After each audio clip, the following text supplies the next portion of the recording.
तो भाई और बहनों, हमने तो गांठ बांध लेनी है, कमर कस लेनी है, सर के कफन बांध लेना है, हमने सतलोक चलना है। अब की बार सभी भाई बहन सतलोक में डांस देखेंगे, सतलोक में डांस करेंगे, सतलोक के सुख भोगेंगे, अपने परमात्मा से दिन रात उनके चरणों में उनकी चंपी करते समय, क्योंकि हमने गुरुजी को रिझाना पड़ेगा, प्रसन्न करना पड़ेगा। घर घर बेड लगवा दिए परमात्मा ने, इसीलिए लगवाए कि बच्चों मुझे प्रसन्न करो। तो सुबह शाम जैसे भी समय मिले परमात्मा की चरण चंपी करते समय हमने परमात्मा से बस यही मांगना है कि परमात्मा ये मेरा मनुष्य जन्म लास्ट, ये परमात्मा मुझे दोबारा जन्म मत देना इस गंदे लोक में, मालिक अगला जन्म मेरा सतलोक में। एक ही विनती। और दूसरी बात भाई और बहनों, जब हम गुरुदेव भगवान की चरण सेवा करते हैं तो चरण सेवा करने के बाद में कुछ समय हम भगत भाई बहन जो आपने घर पर बेड लगा रखा है उसके ऊपर अपना मत्था टेक कर, यानी अपने दोनों हाथ उस बेड के ऊपर यूं रखकर, जैसे कोई दुखी इंसान होता है और चारपाई के सारे यूं वो सर रख के सोचता है, विचार करता है, ऐसे ही गुरुदेव भगवान के चरणों की तरफ उनके आसन पर हम अपने हाथ रखकर अपने परमपिता परमेश्वर जी के चरणों में, और भाई और बहन हम कुछ देर विचार करें शांत होकर आंखें बंद करके, जैसे गुरुदेव भगवान के जो चरण कमल हैं वो मेरे सिर के ऊपर रखे हैं और हम यूं शीश लगाए हुए चिंतन कर रहे हैं परमात्मा के उपकार के विषय में, उनके गुणों के विषय में, कैसे गुरुजी ने हमारा जीवन बदल दिया, कैसे गुरुजी ने हमें इन गंदे विकारों से दूर कर दिया, कैसे परमात्मा ने हमें जानवर से इंसान बना दिया, देवता बना दिया। और हम अपने उन कुकर्मों को याद कर करके, उन विषय विकारों को याद कर करके हम परमेश्वर के चरणों में शीश रखकर कुछ देर आंसू बहाएं।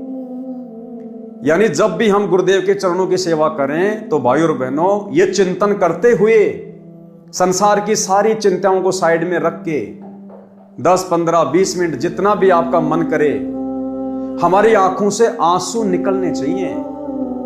ज्यादा भी नहीं तो एक टपका तो हमारी आंख से आंसू आना ही चाहिए, उन बुरे दिनों को याद करके और सतलोक के सुखों को याद करके, और मन में ये डर कि परमात्मा जो आपने महिमा अपने लोक की बताई है और यहाँ के जो दुख हमें दिखा दिए, बता दिए, परमात्मा यदि हमें अब की बार मोक्ष नहीं मिला, अगर किसी भी कारण से ये कुत्ता, ये कुतिया अगर रह गई तो परमात्मा मैं तो उन सुखों से वंचित रह जाऊंगा।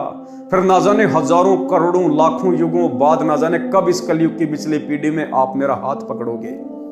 तो ये भय होना चाहिए हमारे अंदर, और अपने गुरुदेव भगवान की मन मोहिनी सूरत को ध्यान में रखते हुए आधीनी से हमारी आंखों से ज्यादा भी नहीं तो भाई और बहनों एक आंसू तो निकलना चाहिए। और जिस दिन आपकी आंखों से आंसू नहीं निकलते हैं तो समझ लेना उस दिन आपने उस श्रद्धा से, उस भाव से भक्ति नहीं की है। उस दिन आप संसार में ज्यादा रमे हैं, आप अन्य सांसारिक कार्यों में, कोई काम धंधे में ज्यादा दिमाग लगाया आपने। उस दिन आपके मन में वो भाव जागृत नहीं हो पा रहे। क्यों? क्योंकि उस दिन भक्ति भाव ज्यादा आपके नजदीक नहीं रहा।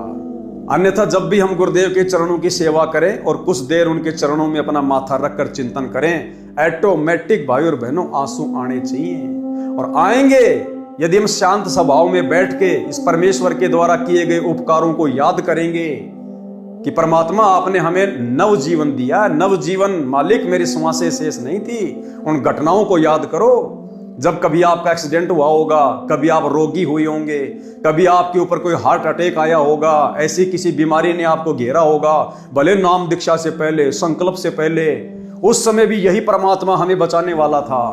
और वर्तमान में तो सौ सुख दे दिए। सबसे बड़ा सुख मानसिक सुख है, परम शांति।